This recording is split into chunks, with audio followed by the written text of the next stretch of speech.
একটা এমপি বানাতে 3.5 লাখ 4 লাখ হামজা লাগে, হামজার বউ লাগে। কথা বলছেন না কেন?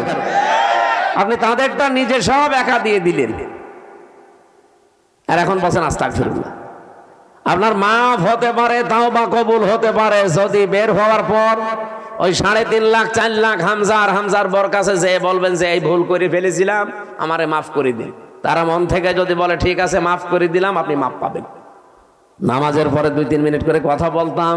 একদিন তাওবার বিষয়ে কথা বললে উনি আমারে বলছে, হুজুর আমি একটা তাওবা করেছি, দেখেন তো আমার তাওবা হয়েছে কিনা। কি? সেই যে নির্বাচন গেল, আমি বাইরে ছিলাম, এখন আমার 8 বছর জেল এটা মামলার। আমি ওই সময় রাত 12টার পর থেকে আমার লোকজন নিয়ে ভোট কাটা আরম্ভ করেছিলাম।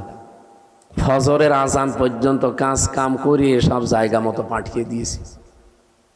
এরপরে গোসল করার পরে ওযু করে 2 রাকাত তাওবার নামাজ পড়ে বললাম আস্তাগফিরুল্লাহ। আমার এই তাওবা কি হয়েছে? না, আপনার ইয়ার কি হয়েছে? এটা কি তাওবা বলে? আপনি কি আল্লাহর কাছে দোষ করেছেন যে আস্তাগফিরুল্লাহ পড়ছেন? আপনি তো দোষ করেছেন হামজার কাছে।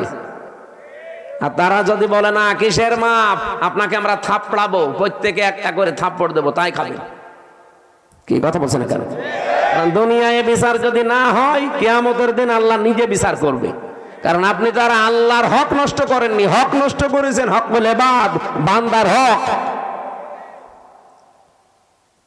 কিন্তু আপনার জন্য আমার আফসোস, আপনি হয়তো 8 বছর জেল খাটার পরে বের হয়ে যাবেন, বের হয়ে দেখবেন অনেক হামজা দুনিয়া থেকে মারা গেছে। কি? অনেক হামজার বউ দুনিয়ায় নেই, তারাও মারা গেছে। আপনি তাদের কাছে মাপ চাবেন কি করে? এটা আপনার জন্য সবচাইতে বড় ভয়ঙ্কর বিষয়।